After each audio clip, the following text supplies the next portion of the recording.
coverage. What is going on, ladies and gentlemen? Welcome to Double Coverage. Hope you're still living, loving, and breathing sport and cards. I'm Dom with the Great Man Source. How you going, brother? I'm good. Good to be back for another episode. 296 on the clock, consecutive weeks in a row, ladies and gentlemen. Little pat on the back, I will say. Don't worry, we'll be raising the bat in 4 more weeks. But it's been a whirlwind, Tom. It's been a whirlwind in the hobby. We obviously had the world record scam sale last week. We talked about it. It was a fiery pod. If you haven't listened to last week's episode, please, ladies and gentlemen, go listen to last week's episode, especially the hobby talk part of the episode, to get a rundown on our true thoughts about Logan Paul and the sale there at Uncle Kenny Scrooge McDuck's auction house. And funny enough, as one Pikachu Illustrator gets sold, another one resurfaces, Doma. So we'll talk about that when we get to hobby talk. But it's been a big week in sports. Both our teams have won in the Prem, so that's a little win for us both. Good confidence boost for my boys, obviously, getting the win over Tottenham. And it's always good to get a win over your rivals. But other than that, it's we're firming into the AFL season. We're not quite going to do a preview. I think we're going to leave our preview for next week, official preview of the AFL season. So look out for that next week. But this week there is still a lot on the cards. Formula One is heating up, and Doma, I sent it to you during the week. I said, have a look at the speed that Ferrari has on the takeoff, and it's got me a little bit excited. Mate. Could this be the year? Could this be the year where we actually see Ferrari doing something? Did you see their little 360 wing? When it opens for the DRS, it did like a full 360. No, yeah, mate. No, but like, who knows? We'll see what happens. Mate. I'm not going to get my hopes up. I've said it before. Ferrari's the ultimate letdown at the moment. All right, let's get started. NBA, it's back on the cards this week. It's just a quick run through because it's getting nice and close over in the West source and the East. So the East, we've got Detroit on top, 42-14 record. Just behind them, Boston 37-19. The Knicks are 37-21. And then the Cavs are 36-22, obviously with James Harden joining them. So it's heating up there over in the East. And then in the West, Oklahoma's on top, but only 2.5 games behind are the San Antonio Spurs, who are currently on a 9-game win streak source. They are dominating, absolutely dominating.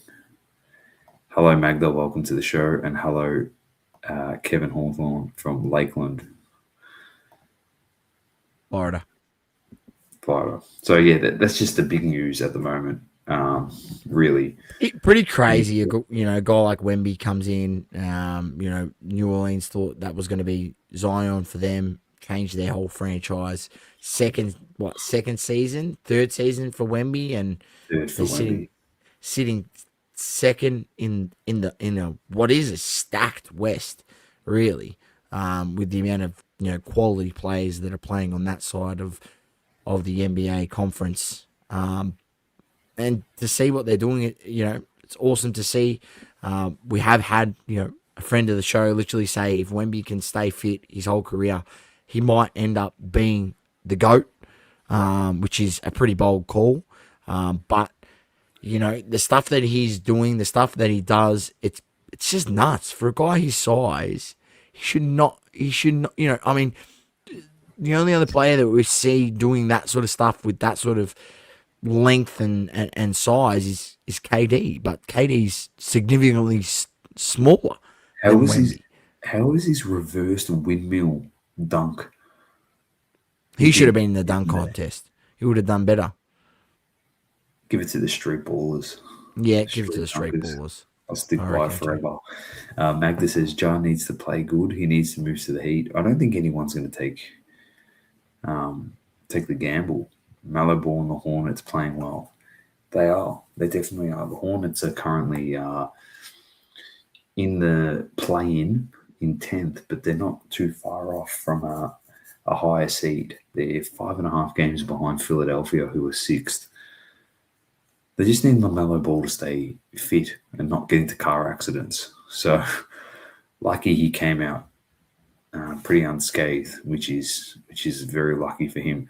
But yeah, we just wanted to brush over the NBA. It's just still run-of-the-mill stuff. We had a bit of a chat about it last week about the All-Star Weekend, which absolutely sucked.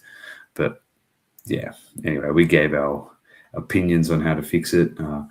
In terms of league leaders, Luka the Don still points per game, 32.8. He's averaging rebounds, Jokic on 12.5. Assists, Jokic is 10.5. Blocks per game, Wemby almost 3 blocks a game he's averaging. Steals is Casey Wallace from OKC with 2.1. And then 3-pointers made. Saucy's boy, Con Knuckle, has made the most He's good. season, 198. Followed by Donovan Mitchell in second with 189, which is pretty interesting. Luke Kennard's got the best 3-point percentage, and he's obviously over to the Lakers. Good pick up there.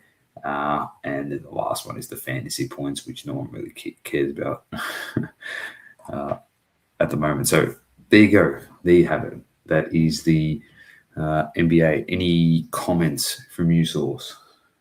No comments for me. I will be following a lot closely the NBA. As I said, there's this period of I'm glad NBA's back.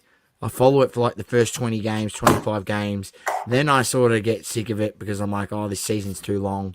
Then you wait for All-Star break. Then after All-Star break, then there's a bit of a lull. And then I feel, the true season starts with about 25 games to go because you've got teams really, really fighting for those play-in spots and playoffs. So I think, in a couple more weeks, I'll be... That starts now. There's pretty much 25 games.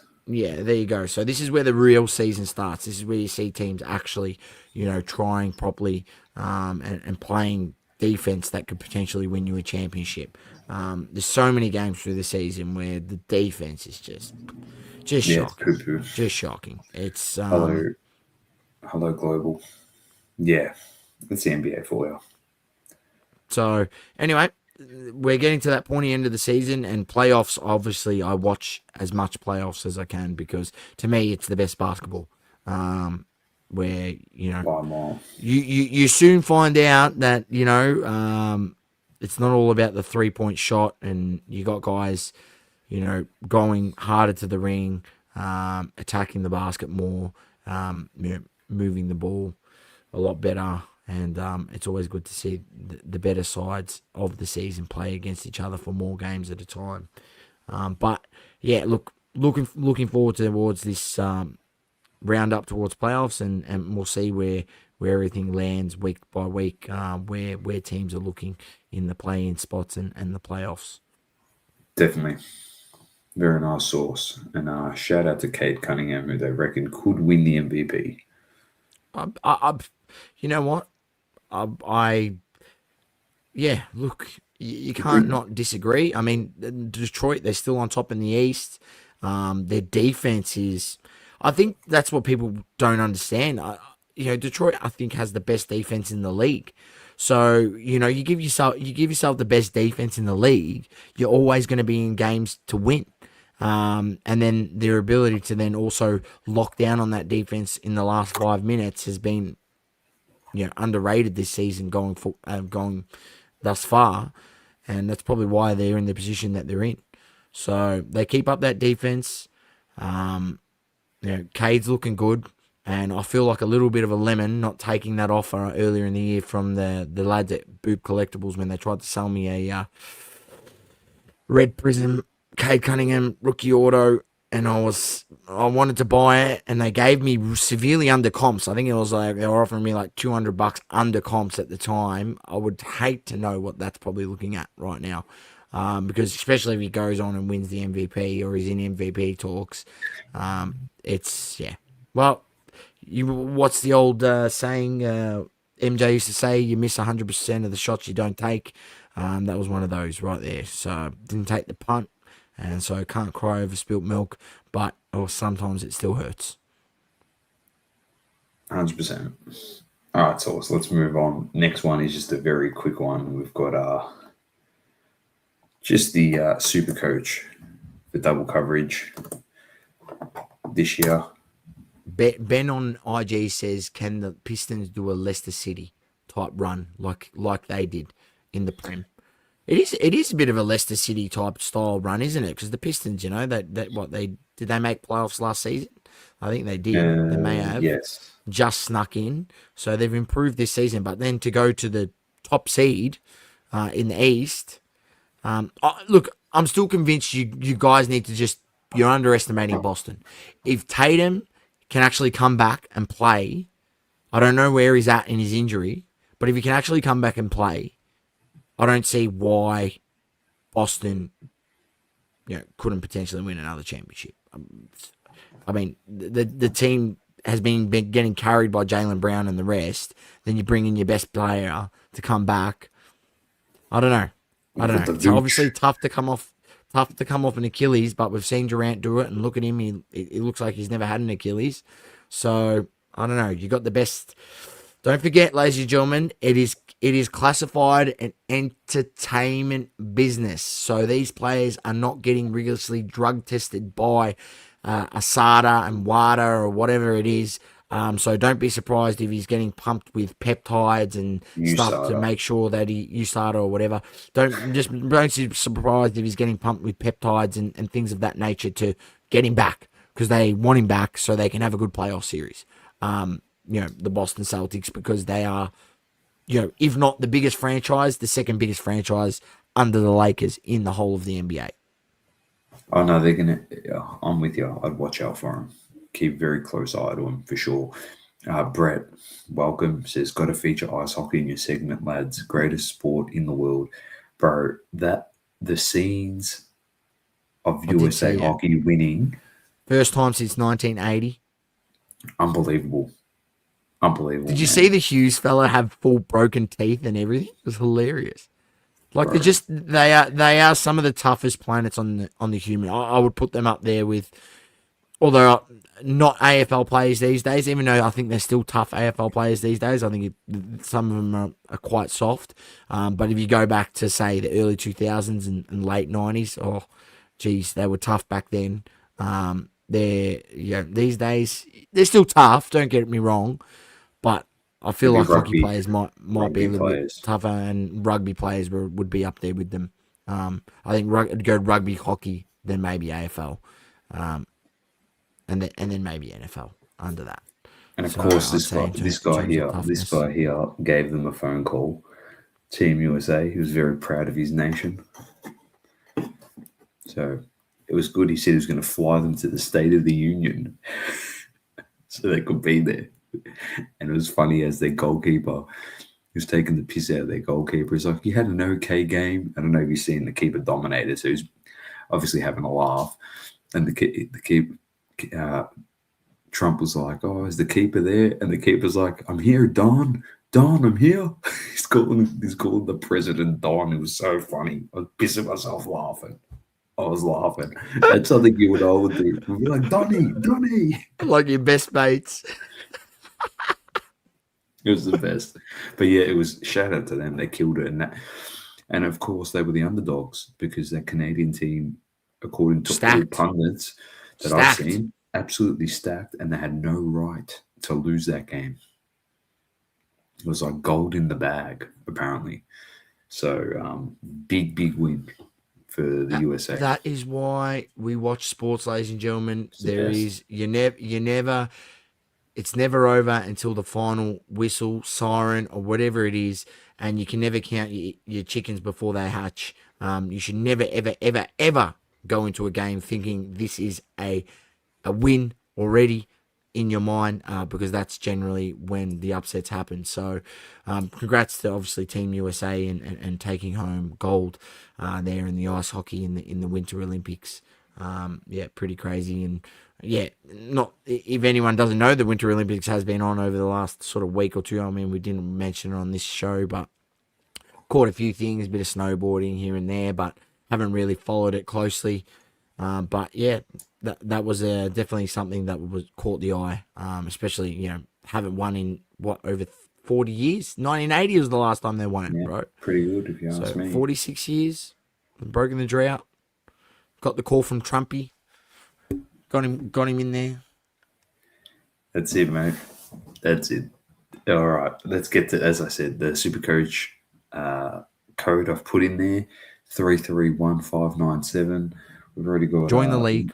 Lukey jumped in, so there's 2 in there. Chuck it in the double coverage channel on IG, so everyone gets a notification as well, Doma. If you're not in our double coverage channel, just head to our double coverage page on IG and click join the channel so that you can get any updates. We post in there when we go live. Also post other stuff in there, hobby related and obviously other promotional things that we do. So to keep up to date, with things, get in there, ladies and gentlemen. All right, Doma. Chucked it in. All right, we're moving on. We're going to do a AFL preview probably next week. So don't worry, we haven't forgot, ladies and gents. It's coming. So all right, Saucy, EPL round 27 kicked off by Aston Villa against Leeds, draw 1-1. Brentford lose to Brighton at 2-0. Chelsea draw with Burnley at home, Doma. Draw with Burnley at home, 1-1. West Ham draw with Bournemouth, 0-0. Manchester City draw with 2-1. Beat Newcastle 2-1, I should say.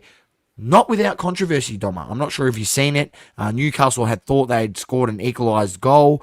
And if you've seen the replay, by the letter of the law, should that not be a penalty? He's fully pushed the player, the Newcastle player. It was 100% right? penalty. So if you're forcefully pushing him into the offside position, yes, it's not a goal, but it should be a penalty. Because I don't understand Source how that the field of play is a foul, and then in the box it's let it go. Well, no. Well, if that was Messi in the World Cup, that was a penalty every day of the week. We know that. So if you bring it back to then, we know he's getting a penalty. So why isn't Byrne or the defender there from Newcastle not getting the penalty? Like, come on. So funnily enough, you bring up that Messi analogy. You know how Benfica had that issue with Real Madrid in the Champions League last week, the racism thing? Yeah, I'm not going to touch on it because we're a week late on that. I'm not going to get into it. But who was the player that lifted his top and pointed to the World Cup that he won, the tattoo? Oh, I've gone blank on who the player was. It was like I saw this edit on TikTok. It lifts up his top and it's like pointing to the World Cup. And it's like, look at this guy's aura. He won a World Cup. And then it blacks out and it goes, this is how we won the World Cup. And it was just penalty, Messi handball, Messi chopping someone, penalty. It was the best thing I've ever seen. And the clip just ended. It was like 5 things and it just ended. That's how they won. I was dying. Let alone Messi should have had a red card in that World Cup. I'll never let that live down. The bloke should have been red carded for a second yellow for a deliberate handball in that. I think the game, was it against Netherlands? Was it in that game? It was Netherlands. Mate, go back and look it up, ladies and gentlemen. And that is a red card every day of the week. It's Saseki. He was already on a yellow. He's deliberately handballed the ball. That's a yellow card. That's a red. You should have missed the next game. But you know what? He was still there because, the Qatarian prince said that Messi was going to win the World Cup from the beginning of the tournament. So when you got him saying it, obviously we know it's corrupt and he was going to win. So he said it 9 months out of the tournament, and we said it 18 months out of the tournament. Even further, almost 2 years we said it was going to win. Everyone laughed at us, thought we were idiots, and we're like, no, this could potentially be his last chance to win. He's winning it. Like, he's FIFA golden. He's the FIFA golden boy. That's why. Why, ladies and gentlemen. Anyway, City beats Newcastle 2-1. As I said, not without controversy. Then we went off with a bit of rant and ended up somehow speaking about Messi's World Cup triumph, which in our eyes was pretty much a bullshit. Then you had Crystal Palace defeating Wolverhampton 1-0. Nottingham defeated by Liverpool 1-0. Fulham defeating Sunderland 3-1 away from home. Tottenham Hotspurs copping an absolute spanking from my boys, Arsenal. Doma, I said I was a bit worried, and I even last week on the show, you never know what's going to happen when a coach gets sacked. When a coach gets sacked, and the players generally respond, but Arsenal was having absolutely none of it. We slapped them 4-1 and dispatched them. And you know what? I think, and we did give a bit of an apology, but I think we need to apologise once again, obviously, to Ange Postecoglou, but I think Tottenham Hotspurs, the football club, the whole football club, whether you're a fan or you're on the board, you need to ring the man up and give the man back his job. That's all I got to say. Call him up and say, Ange, we fucked up. We need you back. I'll admit that, I apologise and I got it wrong to Ange, but I'll still stick by the Premier League call. That was probably still too premature, because you're going to remember he still went to Nottingham and he got fired in 2 seconds. Yes, but if you have, he was on a recent podcast, I'm not even there, and he admitted himself that it was a bad idea to go there, and he should have never taken that job. And he should have never taken that job at Nottingham, because it was the first time he hadn't worked in 20 years coaching. He admitted it, and I think the first thing, a good sign of growth in a person is admitting when you've when you've been wrong or when you've done wrong. And he also said in that podcast he knew he was going to get sacked from Tottenham, because he told them he was preferencing Europa League football over the league when they had no chance to even finish in the top spots. They had no chance in finishing, sort of getting relegated. They were sort of in that middle ground. So he prioritized winning a trophy, bringing your first trophy to your club in the history, right? And he got fucking fired. You worked that one out, ladies and gentlemen. You worked that one out. Could be. I still stand that he should have never been fired. Could he be contending for the Man United job, is all I'm going to say. Well, there you go. Hey, I tell you what, there's a better quality of player at Man United to play the football than he had at Tottenham. So, I don't know. It's not a bad hire, Dom. When you get a chance, bring the table up. We said it on bring the it up. pod last week. 1 second. Then the last game of the round, your boys beat Everton 1-0. I'm not sure if you tuned in, Doma, or you caught it, but doesn't matter how the job got done. You got the job done. 1-0, playing Everton there at their home is never an easy feat. Round 28 kicks off this week, the 28th of Feb. 7 a.m. is the first game, Saturday morning. So that will be Friday night over in the UK. It's Wolves against Aston Villa. You got Bournemouth against Sunderland, Burnley against Brentford. These games are on Sunday early morning.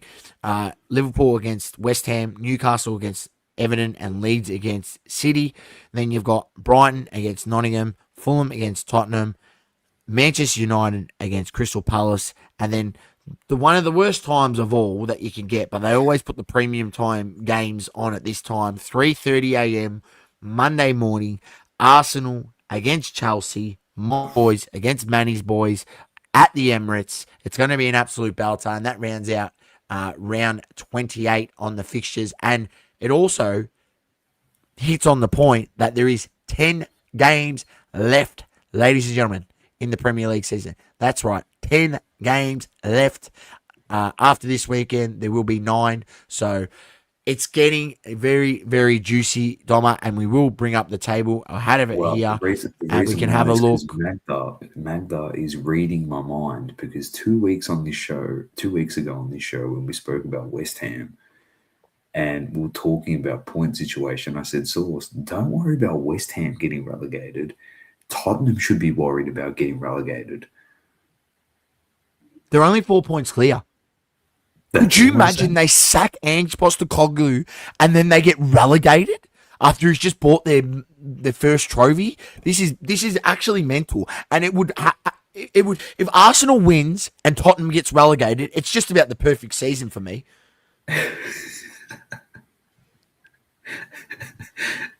And Man United finishes on top of Chelsea. Well, so you're 3 points clear. You're 3 points clear, Doma. Your goal difference isn't as good. They've scored more goals than you. Your defense hasn't been as solid. No, sorry, your defense hasn't been as solid. You've scored the same amount of goal, 48, but you've conceded 6 more. But it doesn't matter. You're on top on points, and they've got tough game. They don't seem to be flying as they were earlier on in the season. You got Arsenal on top on 61 points. City with a game in hand on 56 points. So if they win their game, they will.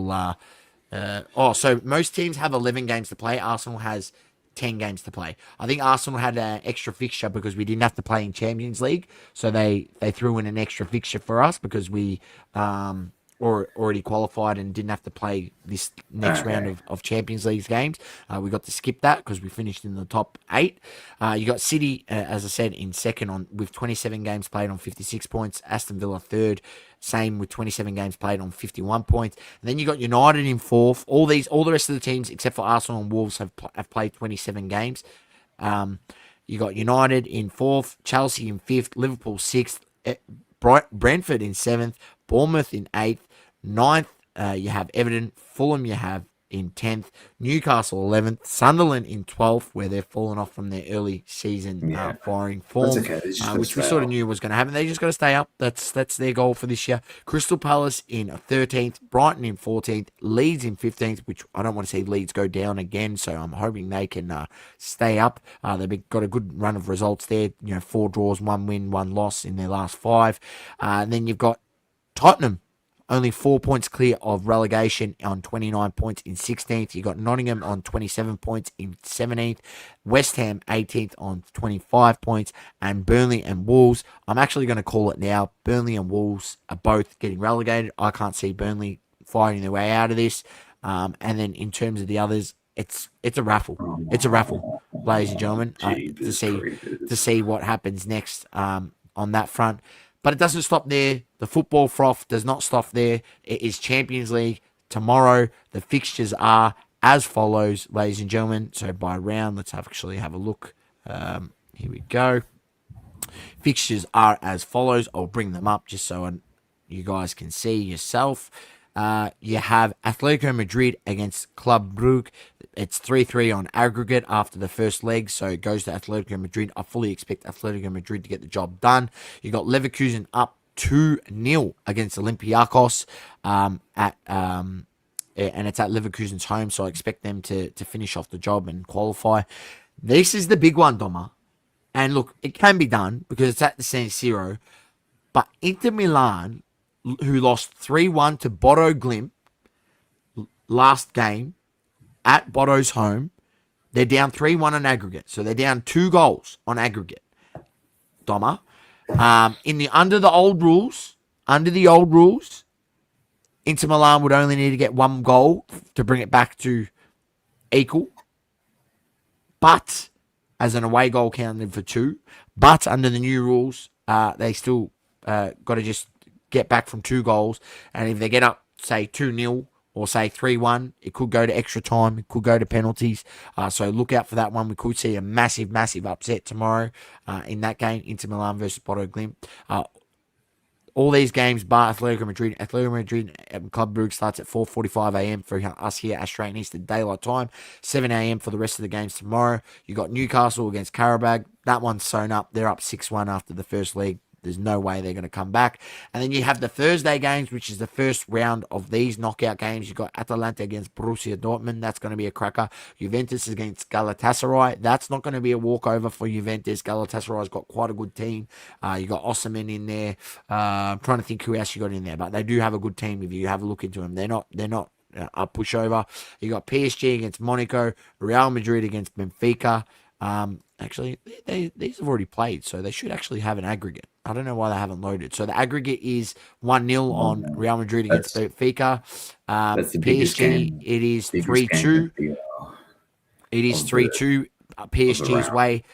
Juventus, it is they are down 5-2 Doma. So this is going to be massive. This could be a big upset. As you can see, the team there, they've got a pretty good team. Does Galatasaray, and they're up 5-2 on aggregate. And Atalanta against Borussia Dortmund, it is 2-0 to Borussia Dortmund on aggregate. So those games are on Thursday that I said, those last few. The other games are on tomorrow morning. So look forward to that. Champions League football. And it's getting to the pointy end of the season, Doma, where, fans are either rejoicing or their hearts are broken. Teams getting knocked out left, right, and centre, and then also other teams, in leagues fighting for relegation, fighting for championship. It's getting to that time of the year. In a few sports, as we mentioned, NBA earlier, and now in the round ball game. But Doma, what's the best part about it, Doma? It doesn't stop there because the World Cup's coming up this year. Yeah, the World Cup. After all of this. After all of this, the World Cup is coming up. That's what I can't believe, bro. And the time that the games are on is just elite for us here. It's one of the best time zone friendly World Cups we've had in the last 20 years, Dom. It's going to be so good. We can't wait. We actually can't wait. So there'll definitely be some watch parties. There'll definitely be some watch parties, Dom. There's some big. Obviously, the biggest game this week is that Real Madrid Benfica game after what happened last week. Obviously, Benfica are going to walk into one of the most hostile environments ever at the Santiago Bernabeu. So if they can somehow get a result or win that, might be cancelled in Mexico now, the World Cup. Well, it's not going too well over there with their government. So, yeah. Driving home, listening to the goats. Dan Howe Cards, how are you, mates? Good to have you in listening as always. If you haven't checked him out on IG, ladies and gentlemen, go check him out. Dan Howe Cards, DANHOW Cards. He's got one of the sickest sickest Laker collections you'll ever see. So just give him a shout out. Friend of the show, has been on in a special podcast. Would be good to get him on again and see where his collection is at from when last time we had him on. So if you are listening, Dan, shoot us a DM. We'd love to have you on again and maybe do another interview and see where your collection's at the moment. But nonetheless, good to have you in. Multiverse says LA World Cup will be interesting to see if there's any dodgy stuff to make USA progress further than they usually do. The only way that happens is if Messi becomes a United States citizen. I love how me and you were on the exact same thought process right there. The only way that's happening.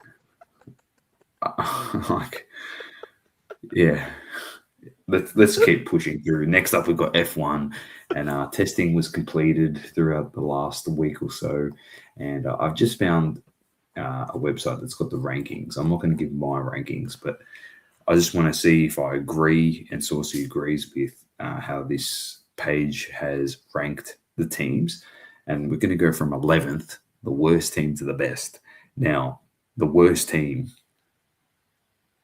I couldn't agree 100%, 1,000,000% more with the race.com. Aston Martin in testing was the biggest disgrace. Alonso was not happy. But it looked like they honestly got an F3 car and they put it in. It's like they unveiled an F3 car and Alonso looked at it like Stroll doesn't know what he's looking at. He looked at it and went, "Oh, cool, go-kart." That's the way he looks at it because he doesn't know how to drive. Lance Stroll, let's be honest. Like, Alonso looked at it as that's the ultimate insult. It's a go. He thought it was a go-kart. That's how much of a peanut he is. Yeah, that's right. What happens when Daddy owns the company, the car? So anyway. Then you got Alonso there, the world champ, looking at it going, is this like the prototype or is this the finished product that I'm going to be testing? And they're going, "Oh, no, it's okay. It's okay. We got it from F3 last year and we thought, it's up to the new regs." Anyway, they are terrible. They're so behind the eight ball. I don't think they'll be the last on the grid, but they're not going to be great unless they're literally doing a fake out, which I don't believe. In 10th, we've got Cadillac. There'll be a backmarker team to start off with. Then Williams in ninth, which is pretty disappointing because we always thought Williams was going to progress and they're going to become a lot stronger. But it looks like they struggled a bit during the testing period and they're going to be out of there. They should be a top 10 team, Williams. Coming from like bottom place to getting a few good finishes in last season's calendar of races. This year, they're not starting well by the looks of things. Audi in 8th, so they were pretty promising, which is great to see. New team on the block. The Racing Bulls in 7th, Alpine in 6th. 5th was Haas. So they're predicting that Haas here is going to look pretty good and finish in that top 10 a bit more throughout this year, which is good. That's really good for them. They can live up to that, yeah. So a balanced car. 4th, they had Red Bull. I think that's because, let's be honest, if you have to judge the cars, you're judging, they're in 4th place because they got Max Verstappen. If they had Isaac Hadjar and Lance Stroll, they'd be in like 9th. So I'm just giving you a comparison. They might even be in 11th. They might not even be on the grid. In 3rd, we've got McLaren. I'm not, and that's no offense to Isaac Hadjar. I'm just saying with the car, the setup, you've got the best driver, arguably ever. Like, their car stunk last season, and they turned it around, and he nearly pulled off one of the greatest comebacks of all time. So anything can happen when you've got one of the greatest drivers of all time sitting in your car. That's exactly right. McLaren in 3rd. It's not going to be the early benchmark, they reckon, last year's performances. Ferrari looked amazing. They're in 2nd. They looked like phenomenal. They look great. And you know what's great? All right, they got one Bapu in there, Leclerc, but they've got a 7-time world champion in Lewis Hamilton sitting in the car who knows what he's doing. Yeah, has been there, done that, and what they showed in testing, if they can build upon that, Dom, I'm getting a little tingle in my nutsack. I'm getting a little tingle, just a little one, right? Nothing too much. Obviously, being Italian heritage, Ferrari's my team. Yeah, like Ferrari's my team. Obviously, I go for Piastri. Outside of that, I go for Piastri. And then I like Max Verstappen because I look at Max Verstappen as like in the same level of mindset of Kobe Bryant. And Kobe Bryant's my favorite ever player in any sport, in anything of all time, right? So I think Kobe Bryant and Max Verstappen have the same mindset. And that's why I admire Max Verstappen, because he's got that fuck everyone else, like, I'm the best, and this is how you be the best. You be ruthless, and that's the same mindset that Kobe had. So that's why obviously I like Max Verstappen, but Ferrari's my team. Ferrari is my team. I've got the hat, bro. I've got the hat. The only memorabilia I own of any team is hat.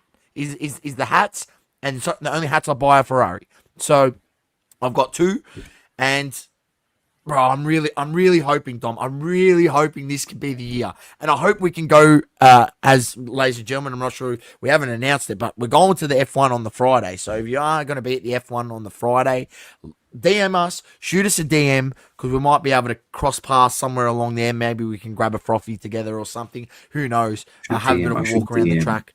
I should DM Oscar Piastri, see if he wants to rip some Topps Chrome F1. If he wants to rip some Topps Chrome, I'll sacrifice a box if we can actually get him on, but I highly doubt it. Or Kimi Antonelli, the Italian. I highly doubt it. I might just have to DM them all. Do a roaming source at the F1. You know what? That's a great idea, Magda. We could potentially make that happen. We'd have to do it pre-record. We wouldn't be able to do it live because who knows the connection or whatever, and we don't want a situation like we had at the Hobby Hangout the other year. But we don't want Nito to cut us off. Yeah, we don't want Juanito to cut us off from the Philippines. But grenade. But yeah, that could be an idea. Could be an idea. The card Just messiah. Ian Max Hill do it multiverse says, mate, if we Max Verstappen, it'll be the furthest thing from his mind at that Do you want me point. to message him? I'll message him right now. We'll message him, but we've got no hope of getting him on. We've got no hope of getting really any driver, but maybe one of the duds. Maybe message Lance Stroll. There's more chance of getting Lance Stroll considering he drives go-karts. Yeah, and then we'll show him that clip of me bagging him. Yeah, that'll work really well. Messiah, get on YouTube, man. Get off of Instagram. The community wants you on YouTube. I want to hear. Where's Griff Wilson? He says, "Where's Shiny? Shiny Boy is with the Wonder Man. They've got the Wonder Shine Index card Messiah, and apparently it's the new S&P 500 for cards, created by themselves. The best one is what's his name? That other guy, that bold guy that's on. I keep forgetting his name. That's bought the expensive cards with Shine and whatever. I forget what his name is. Kevin O'Leary, right? On the Shine Index, right? Mate, he literally, the funniest thing is going on national television and saying, I bought a card for 17 million and now it's worth 23 million. He's just reevaluated his own card. Like, there's not even been another sale or another one pop up or anything to say that someone's good. He's just reevaluated and added 6 million to his card. So, sweet. That pretty much means that you can just buy your card and just make up the comp, yeah? As long as it's a somewhat rare card and they don't surface that option, just make it up. Bought it for 50,000. You know what? They don't come up that often. Now it's 350,000. Fuck it. Like, it makes no sense to me how you can just reevaluate your own card like that. It's just stupid. Stupid if you ask me. Doma, F1, are we done on the F1 on the F1 front? Yeah, we are. I'm just messaging Max Verstappen. So, all right, there you go. We've messaged Max to see if he wants to rip a box of Topps Chrome with us. I highly doubt that's going to come to fruition, ladies and gentlemen. We've got more chance of actually just going to the fan day they hold at where do they put it? They put it at, I think it's at Fed Square. They usually hold something there on the lead up, and some drivers come through. I don't know. We've probably got more chance going there. But anyway, nonetheless, F1, we look out for it. What, the Oz Grand Prix is 2 weeks away? 3 weeks away, Dom? Next Friday. 7th. It's next 6th it starts. So literally 1 week. Next week. Oh, geez. There you go. Next week. The race. Long weekend. Next Sunday is Victoria the race. Is that smart as a state. They've put the F1 and the AFL back on the same weekend. Stupid. Even the opening round is, Well, it doesn't really count. It should just be round 1. Is there? Get rid of it. Get rid of the opening round. All right, Doma, enough on F1. We've got St Kilda and Collingwood at the MCG on the same day that we've got the F1. Yeah, stupidity. That idiots. Is how dumb. Absolute idiots. Dumb. No, but that's the absolute AFL. Idiots. That's how dumb Andrew Dillon is, putting a game in Melbourne, competing with the F1s. That's how dumb he is. Like, if I had to define clown, like that's ridiculous, man. Like, no. Sorry, but for that, sir, for doing that, Andrew Dillon, and making that fixturing, you, sir, are a lemon. Andrew Dillon gets the first lemon, his first lemon of the season. I'm sure he's going to get more for saying and doing stupid shit as he usually does throughout the season. All right. Doma, we had a UFC event over the weekend. Sean Strickland against Anthony Hernandez. I will bring up the results. No, I did not watch it, ladies and gentlemen. I was fucking busy as all weekend, so I didn't have a chance to tune in. Sean Strickland gets the KO in the third round against Anthony Hernandez and gets the win, so a big win for him. He's looking like he's potentially moving towards another chance at the title, so that's good for Sean Strickland. He had Jeff Neal defeated by Uros Medic with a KO in the first round. Danny Ing defeated by Malziku Costa with a KO in the first round. You had Sergey Spavak defeating Ande Dalja with a third round decision. Jacob Smith defeating Josiah Harrell with a first round KO, and Zach Reese defeated by Mikael Pereira with a split decision over the 3 rounds. There's the other results, ladies and gentlemen, for those that are watching on YouTube. I'm not going to run through the prelims and the results on that card, but check it out if you wish to.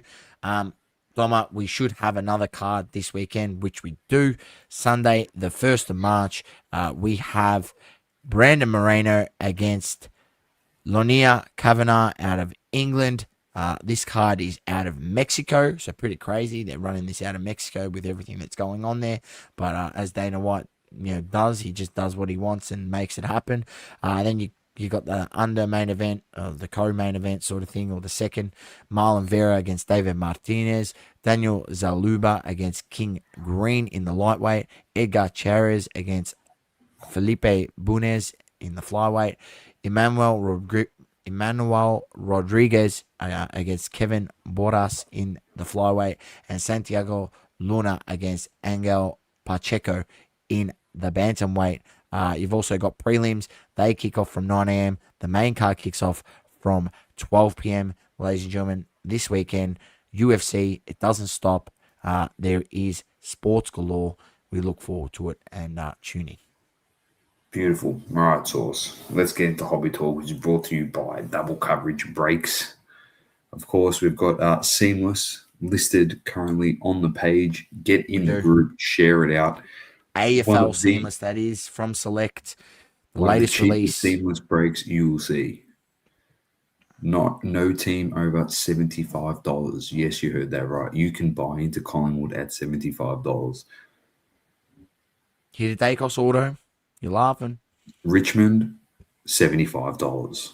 The 2 most expensive teams. Of course, with Lawler in there. One of the cheapest. Everyone's breaking them at $1,200 plus. Most people. We're breaking for less. That's what we do. We get it for $800. No need to make $600. And it's also, we'll get into that as we progress in Hobby Talk about other various things that are happening in this hobby. Who's winning the Elimination Chamber next week? I wouldn't have a clue. Damo, you follow this more than me. No, I've stopped. I'm off of it, man. They've lost their marbles. They've just done so many dumb things. Oh, absolutely. They've just done so many dumb things. Just the storytelling. I thought it was back to WWE. Or it's gone down, bro. It's going. Do you reckon they got better chance of getting their story written by ChatGPT than they do the story writers they've got there? Mate, according to reports on insiders, they actually get ChatGPT to write some of the stuff. That's how.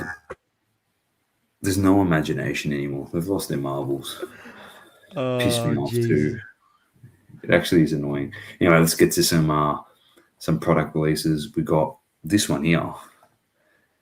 What's going on here? What have I pressed? This is for listener Jason, good friend of the show. Have a look at this. He'd be particularly interested in the Panini Authentically Mahomes football checklist source. What? It's just a release of Mahomes, is it? It's just a Mahomey. Just a Mahomey set. That's it. Just Mahomes. Yep, Mahomes dog. That's pretty cool.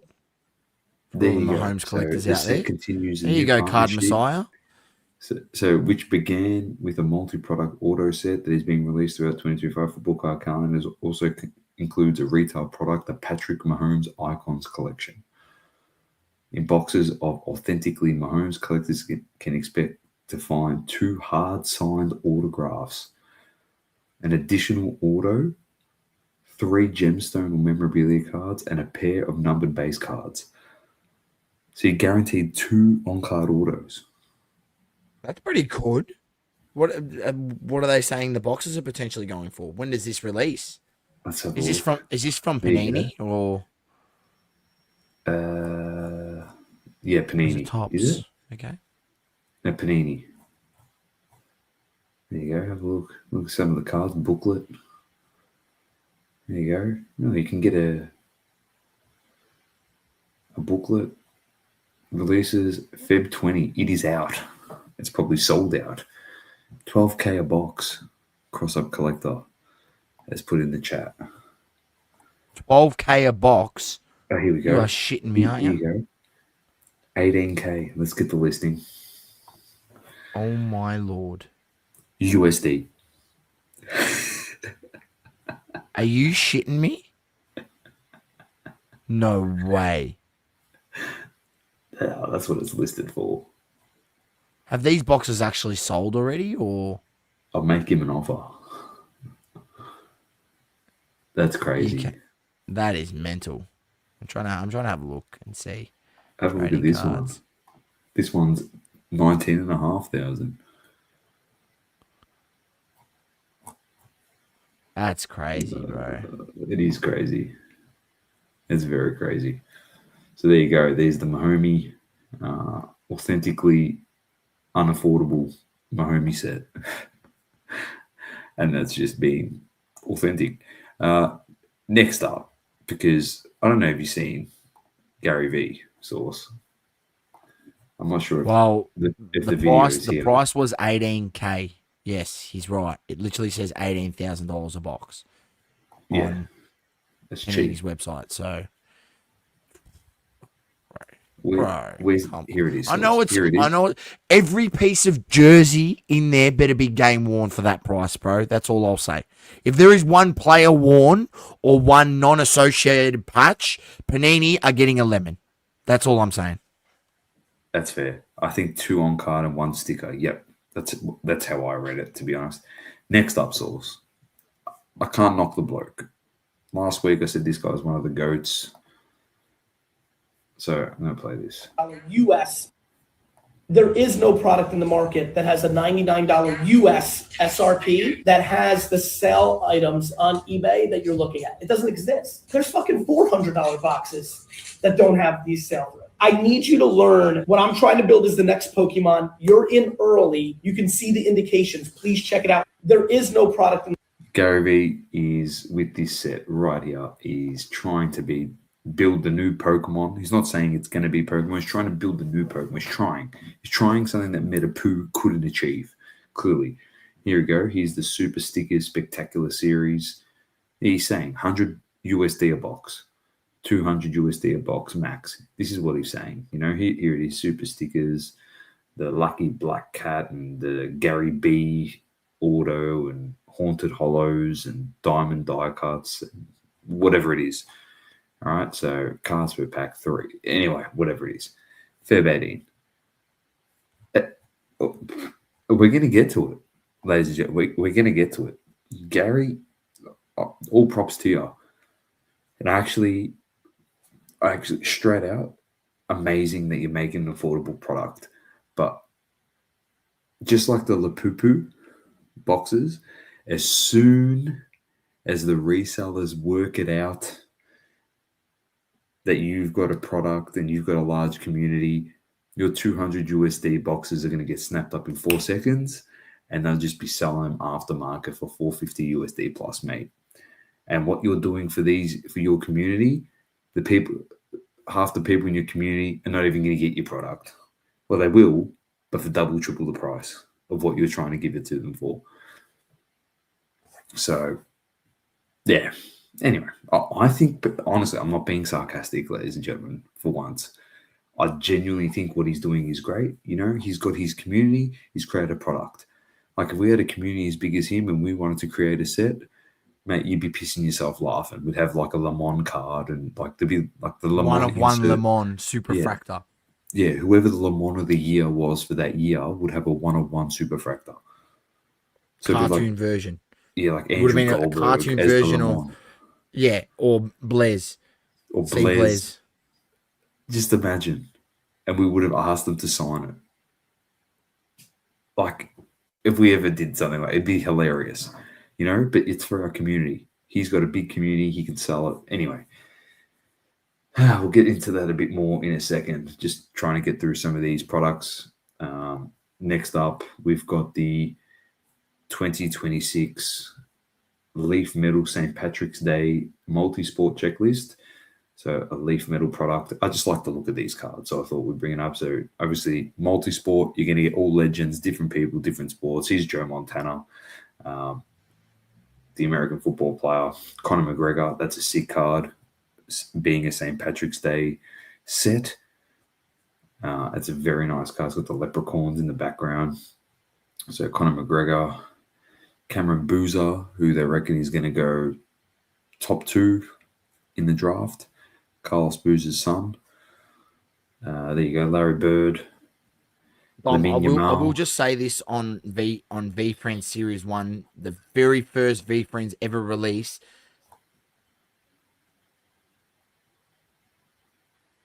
Yeah. Did you freeze? Oh, I think Source is frozen. Anyway, I'm going to keep going. Yeah, I'm back. The hobby box last sold at 7,000 USD. So, ladies and gentlemen, I think they went for about 1,000. So you're doing pretty good, or 2,000 USD. You're doing pretty good on the hobby box if you're still holding that. And that sale was literally from the 1st of Feb. So, yeah, people. Yeah, look. One thing I will say, I feel like his promotion of his product was a lot better than obviously Metapoo. And plus, Metapoo was trying to be a TCG. He's not trying to be a TCG. V Friends. He's doing something different, completely different with the cards and that. So, anyway, move on. So there's all orders here for anyone here. So there's 3 cards per hobby box, 1 per pack per box. It comes out on 27th of Feb. So, ladies and gents, what you get in the thing is 3 orders and 1 president's insert. So there you go. And here are all the autos, all different people: Terry Bradshaw and Allen Iverson, and Lamine Yamal, Mr. T, Ric Flair, Yuki Tsunoda. Who else we got? John Montana, Joe Theismann, Austin Reeves, Charles Barkley. Anyway, you go through it. You have a look if you're interested. Nicolas Cage. It's an interesting one. So there you go, ladies and gents. All right, Source. Product reviews, done and dusted. And we're going to kick it all off with your FedEx, mate. What's happened? So, Doma, apparently, and I should have had this prepared earlier, but my internet keeps dropping in and out. So forgive me, ladies and gentlemen, if I do drop out. For some reason, my Wi-Fi is not playing nice with me at the moment. But there was a guy over in America caught with, where is it? A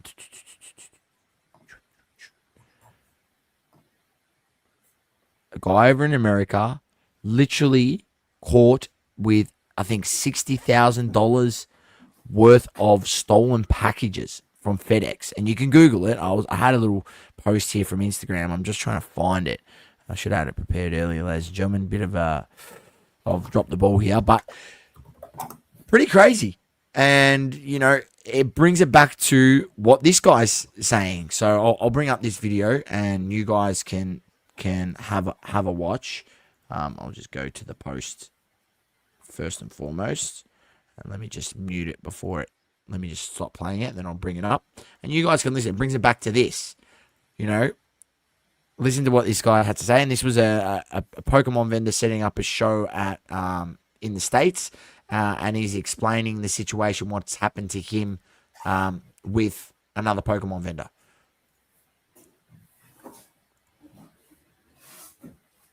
So I sent a bunch of cards to PSA, right? It was like my Gold Star Zard, my signed LC Zard, Reverse Hollow Legendary Collection, Team Magma's Groudon, Team Aqua's Kyogre. The Lugia that I actually got from you too was in that one. FedEx said it was delivered on the 2nd. We gave it a few days. PSA didn't scan it in. I called PSA. I'm like, hey, it says it was delivered. Can y'all look into it? It takes them like 3 weeks to get back to me before they finally say like, hey, we don't have it. So then I called FedEx, started claiming with them. Lady says, hey, call PSA again, see like if they have anybody by the name, Call PSA back after talking to the FedEx lady. It was like, hey, you know, anybody there named A. Garcia that signed for the package? Like, was anybody there at 750? And they were like, no one was here. Nobody here works by that name. Call FedEx and be like, hey, this is what they said. And then FedEx says, no, they dropped off 10 packages that morning and A. Garcia signed for like 3 or 4 of them. And so then I called PSA back. I'm like, hey, man, this is what FedEx told me, like, what's going on? And then they didn't get back to me yesterday. So Source, is it me? Just quickly. Is it me now watching that back the second time? If you say a Garcia really quickly, it actually sounds like Juan Garcia. It's Juanito. He's signing for He's packages signing. for PSA. He's just. But it just brings it back to, as I said, there was a guy caught with $60,000 worth of stolen packages from FedEx in a storage unit. And it's just crazy. Opportunists everywhere, Dom. Everywhere you look in this hobby, there's opportunists. And, you got people camping outside of PSA to try sign for packages, to steal packages.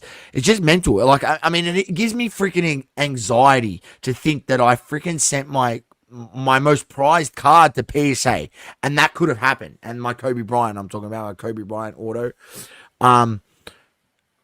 Yeah, I don't know. It gives me anxiety thinking about stuff like that, let alone, it actually happening. And, the people that are doing this stuff, you're just straight up scumbags.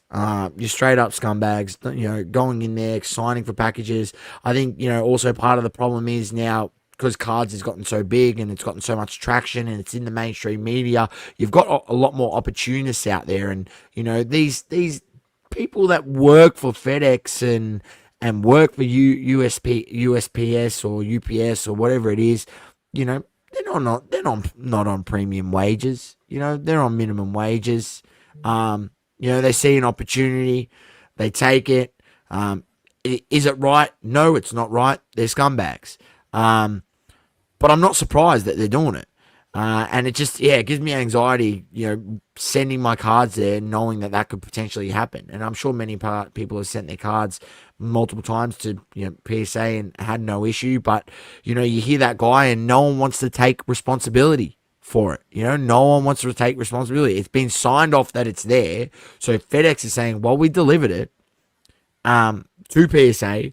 This person signed off. PSA is saying, no, well, no one works here by that name, so don't know what you're talking about. So PSA is not taking responsibility, and the cards that he was talking about aren't cheap, and he brought them up on screen.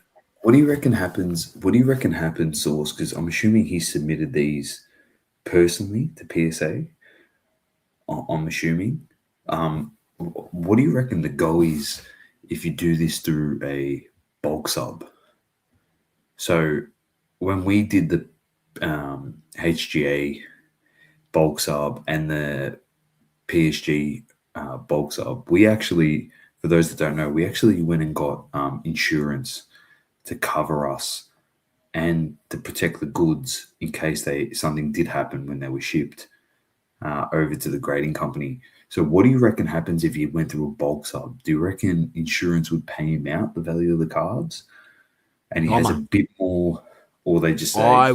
I have heard here firsthand, please make sure you are reading the fine print when you're sending any bulk subs here from Australia and even in the States.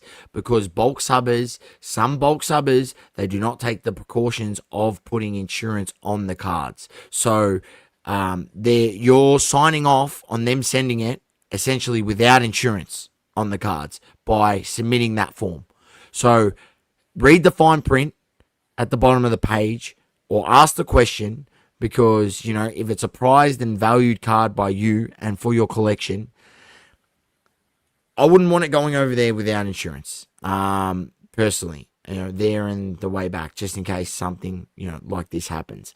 But, yeah, they should have insurance, in my opinion. It should be a given, and I'm sort of navigating that process now, trying to figure out, whether, some of the bulk subs here do have insurance and which ones don't. And, well, I think I'm not going to come on here and tell you guys, because in a way it's just like, I don't want to, it would be sort of slandering a business and what their model is. I don't agree that you as the person taking on people's cards to send them as a bulk sub here from Australia, you should have some sort of insurance for the cards, but not all bulk subbers do it. And I'm just pointing that out to you, ladies and gentlemen. So make sure you ask the question. This is not a plug, but I do know for a fact, like a big bulk subber like Lane from the Hobby AU would more than likely have insurance. The reason why I say that is when we were looking for insurance for ourselves, we actually DM'd him and had a chat to him, and he was explaining like how expensive it is for him each year to renew his insurance and stuff for the submitting of cards to grading companies. So you really should ask that question too. You walk in there and say, what's your insurance policies around my cards? And yeah, people just send it going, oh, I'm going to get it back and I could make heaps of money. But if you send it and you don't get the card back and there's no insurance, you're making jack shit and you're paying everything. Yep. So dot all the I's and cross all the T's. So yeah. Talking about grading source, let's have a chat about some Poncho Pikachus and a BMW exchange that happened in the last few months. So it's very interesting. I think we bought this up on the show. The lads up at Swap It in Sydney, if you're not familiar with that store, there's a hobby store up in Sydney called Swap It. And a while back, a gentleman traded his BMW M3. It was like a sky blue color, really nicely done. Nice car. I think valued at the time at $65,000. He traded it for a whole set of Poncho Pikachus, and I think a Super Mario Pikachu and Luigi Pikachu. And he traded all of that. I think they were all PSA 9s. And he traded all those PSA 9s for the BMW.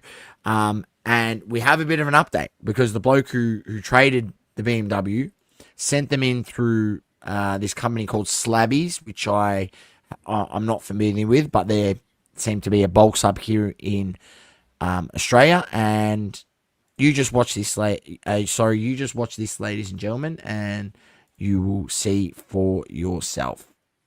You will see for yourself. Let me just get this up for you guys. Here it is. And you will see. We will zoom in on the page to make it a bit bigger. And here we go. Isaac, who traded his BMW M3 for those 9 Pikachu Poncho cards, well, Slabby sent all 9 off to PSA for grading, and they've just arrived back, so we can finally see if the trade paid off. 10. Boom. 10. 10. Mario 9. Ninja 10. Luigi 10. 9. There you have it. 7 came back with a perfect 10 and the remaining 2 fetch 9s. I think it's safe to say that Isaac turned that $65,000 BMW into an easy $130,000 worth of slabs. Now, ladies and gentlemen, well done to the bloke because he's traded his car for Poncho Pikachus and then turned around and sent them off for grading. But, Doma, because you sent one off, how much was it to grade one that got a 10 grade? How much did they sting you each one? 1,200? No, I only got upcharged on the 10, which is an extra 600. So it was 600 to grade and then another 600 on the upcharge. So there you go. As I said, 1,200. And he got, what, 7 10s? So he's already down nearly 10K. So let's just say 120,000 he made. He's still up significantly. A lot. But pretty crazy story when you think about it, to trade a car for Poncho Pikachus, then resend them for grading and take the punt on, potentially them, not getting the grade that you want or coming back, 9s again. But they got upgraded. He got the 10s and, props to him. But in a way, when you think about it, why wouldn't PSA give them 10s when they're going to make an extra $600? Just think about it like that, ladies and gentlemen. When you think about it like that, you go, makes a little bit of sense as to maybe why they would want to give them 10s on purpose. So just off the Charizard X and Y, based off the recent comps, coming back as 10s, those cards is currently if he sells those 2 cards as 10s, it's $45,000 just for those 2 cards alone. Weren't the slabs Osbrand 9.5s? Yes, there were some Osbrand, which is essentially PSA 9s. Like, you can't say that they were 10s because that Osbrand is not reputable.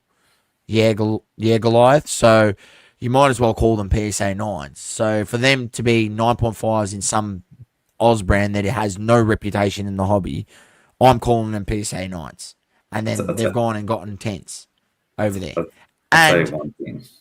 really, He'd sell it for his Lancer in a heartbeat. oh, mate, my Lancer wouldn't even get one. Yeah, 15-year-old Lancer. Wouldn't even get the label. Nah. Wouldn't even get the label, mate. I wouldn't even be able to cover the cost of the grading.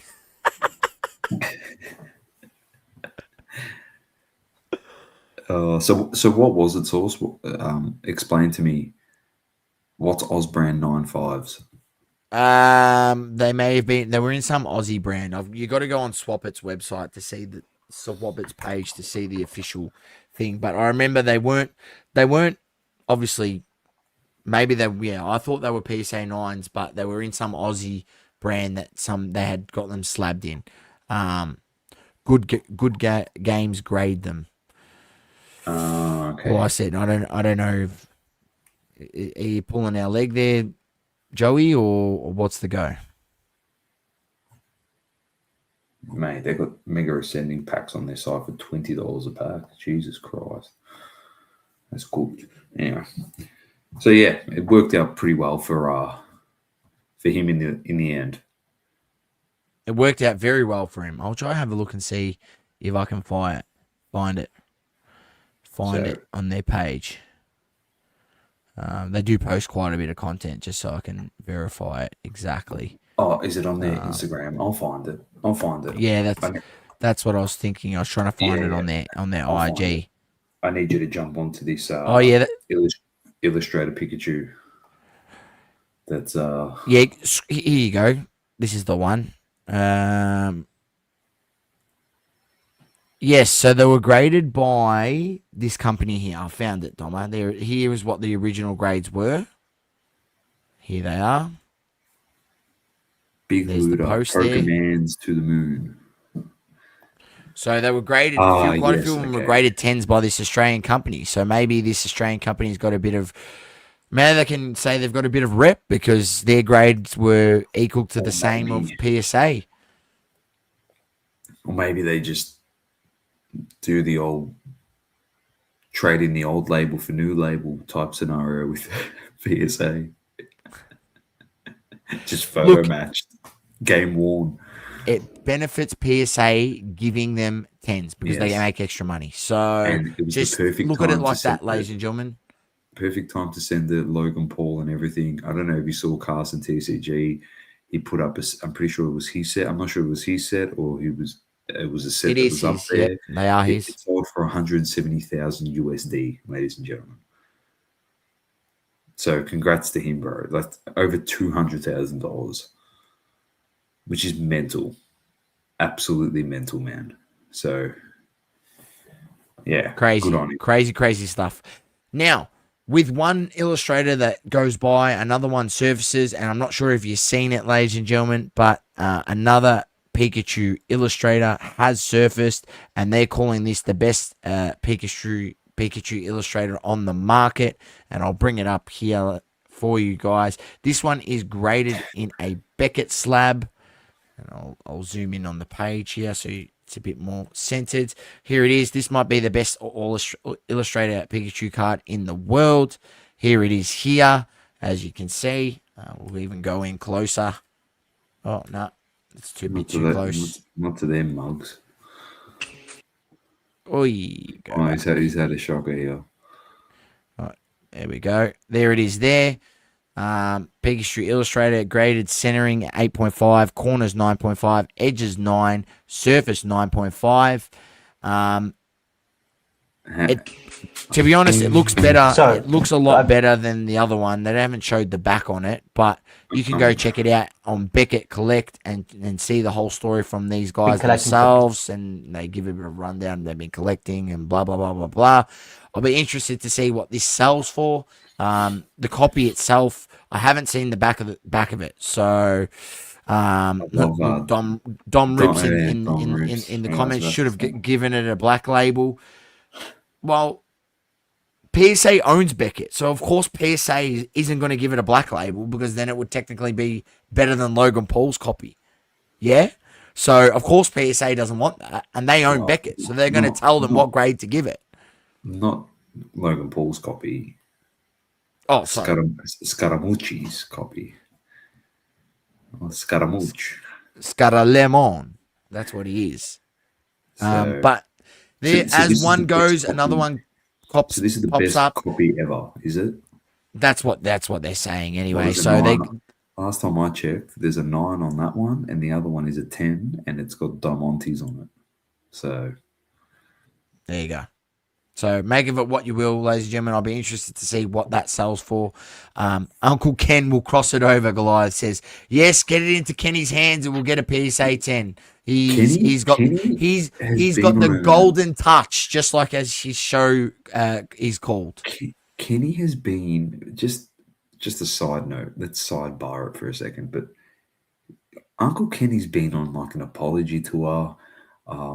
I don't know if you all saw, he got rolled up after the Logan Paul thing on a live stream, and he said, "You guys are upset. You can't afford to shop on my platform, and it's not for you." He just like lost it and pretty much called everyone plebs. And then he came out and apologized and said, "Oh, I created the weeklies for people that can afford to buy things on my platform." And he's had to go on like a humble tour to try and help a bit of his rep, because he was just bagging out the common folk in the hobby, mate, trying to say it's all rich people, which, Kenny, it is. I had someone today, a mate, say to me they watch Golden Touch. Mate, they're coming out of everywhere, everyone watching the Golden Touch, and they're like, he's such a genuine guy, and he donates to charities, and that's fine. On the surface optic level, that's fantastic. And yeah, he probably is a nice guy, but he's done some shady shit and altered market prices of cards. And that is fact.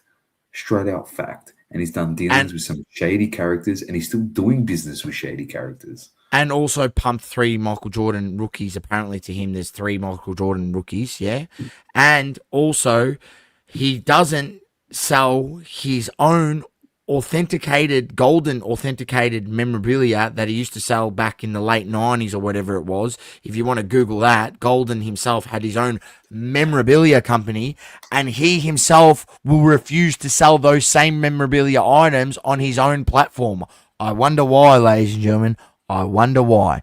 Do a bit of research. We've talked about it a number of times on this show. Although Uncle Kenny, he's got a 9-figure bank account and lives on a golf course, some of that may not have come from, let's just say, legitimate collectibles. Let's just say all above board situations. He may have been getting a couple of brown paper bags under the table, if you know what I mean.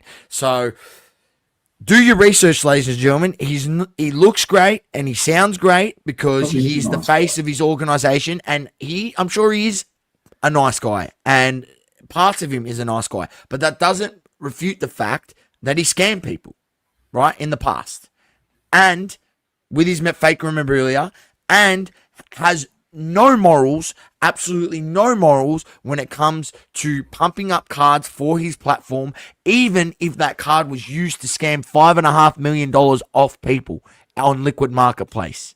All right, so sorry, you've literally, in my eyes, I can't look at you the same because I know the facts. Right? And when you know the facts, you can watch the Golden Touch. It can be a great show. Personally, and I'll say you this, ladies and gentlemen, I haven't watched one episode because I refuse to give the bloke my stream. And that's how my payback against him. That's all right, Dom. I'll sit on my high horse and I will not watch it because I don't need to watch it. Because I know what it's going to be like. I know what it's going to be like. A lot of ass kissing, a lot of this and that, and it looks great, and it is great. And don't get me wrong, if I hit a fucking one of a new rookie, and it's the biggest card in that thing, you best believe I'm grading that shit, and I'm sending it under someone else's name to Golden, not under my name. right? First and foremost, I'll be using a proxy, right? Someone else. I will not be using my name. Maybe Juanito, right? And I'll be selling it on his platform because he has the best marketing. He is one of the greatest marketers for cards that we've ever seen. So it does, But you know, I don't. I want you to, you need to watch the show. I know you refuse and you say, I refuse to. Yeah, no. But you need to watch it because this new Saucy that is just, I don't know, you've just turned, like, I love it, by the way. It's ultimate flame mode, but you just need to watch the show because some of the people in the show, we know what they really like. And just the kiss ass, I'm your mate type persona that they put up there. I just want you to watch it, and I could just see you clenching your fist going, you are a dirtbag. That's what you would be like, you scumbag. You'd be like, you are so two-faced. Like, you would be losing the plot. And that, as a live stream itself, would be a pisser. That it would actually be live watch of me watching the Golden Touch getting wild up. Yeah, you would lose the plot. And speaking about losing the plot, here we go. LCS's price hikes and resellers. Your two favorite things in the last month. I'll tell you what, I've had so much joy listening to your voice messages. You are on a rampage and some changes are coming. Ladies and gentlemen, we lived through this, yeah? We lived through this already, this resale bullshit. Got to be in the Discord to get any stock. If you're not in the Discord, you're not, yeah, people telling me fucking, when I was telling people 5 years ago, 6 years ago on this podcast that there are bots here in Australia eating up all the stock. People are telling me I'm fucking crazy. Even on Facebook groups, I'm trying to tell them, mate, there's people who have bots, they're auto buying. They laughed at me, laughing emojis I'm getting. Now, when you all can't get stock online, Target drops their stock, Big W drops their stock, Kmart drops their stock online, and you can't even get one box because the website can't even load. You can't even add it to the cart because you've got a bot running a freaking 1,000 instances of checkouts all at the same time. How are you supposed to compete with that, ladies and gentlemen? How are you supposed to compete with that? And then let alone, the average collector, those bots, they're not cheap. Like, I've looked into one. It's like $200 up front and 150 Australian dollars a month. Now, if you're a person just working like a cafe job or like, maybe on $1,000 a week, which is, low to medium income, I would say low income at this point, where inflation's at. Mate, can you really afford to be spending that much on a bot? You need to sort of be also selling at large quantities. But what's got me stuffed is these resellers that go ahead and get 50, 100, even some of them 200 boxes, one person, right? And you turn around and say to them, hey, mate, like the new One Piece release that released at I think EB Games sold the boxes at $220, or if you've got EB Plus, you got it at $192 because you get the pack discount. You asked for one box at $400 so I can rip it, and I said, yeah, look, I'm in the Discord. I'm in the Discord. I'll rip it for everyone in the Discord. Just I want to open a box of the EB03, right? And he wouldn't sell me one box, and the bloke has hit 40 boxes, right? Whether with his bot or not with his bot, he's either pre-ordered them well ago, and as we know, you need to pre-order shit 3-4 months ago, and that's another topic which I'll touch on shortly, right? The bloke would not sell me one box at $400, right? Mind you, he's making $160 off the box if he's selling at $400. He wants to get top dollar, $650. They're selling $650, right? He turns around and calls me a beggar for asking for a box when you've hit 40 boxes, right? And I'm a beggar asking for one box at $40 so I can rip it, and I'll prove to you that I'm not a fucking reseller, scalper, right? That I just want to open the box for fun, and I'll rip it for everyone in the Discord to laugh at me for wasting $400 of ripping the box, because that's most likely what's going to happen, right? He calls me a beggar. These people, ladies and gentlemen, I'm telling you, would pimp their own mum if it meant they made more money. That's how low of a pieces of shit they are. They are the lowest of lows, pieces of shit, right? They're about as low as when you step on dog shit on the street. That's them, right? They are dog shit on the street. That is them, these people in this reselling group, right? They fucked up the sneaker game. They fucked up sneakers and they've come for cards and it's fucking pissing me off, Dom. And it's not just the resellers. It's also some of the LCSs that automatically put their prices straight to the reseller price. That's disgusting. That is disgusting. You've got some LCSs, they're doing it the right way. They reward their players. They reward their TCG players. They come in every week and they offer them good prices for boxes, good prices for packs and everything, reasonable prices. But these people are literally pieces of shit. In these reseller groups, they are pieces of shit. And I tried to say to him, I said, mate, this is a hobby first for me. I don't care about the money. I don't care about the value of the cards, right? I have a normal job, right? I don't rely on reselling to pay my mortgage or live a better life, right? So for me, this is a hobby. So for him to turn around and say I'm begging for a box when you've got fucking 40 boxes sitting there, you piece of shit, go fuck yourself, bro. Honestly. You're a dumb cunt. You're actually a piece of shit yourself, right? You don't care about the cards. You only care about the money that's involved in the cards. And that's no different to like many other people in this. And don't get me wrong, it's brought more people to the hobby, the money. I said, but people just forget. It's pieces of cardboard. One lighter to it, it's gone. It's gone like flames, up in the wind.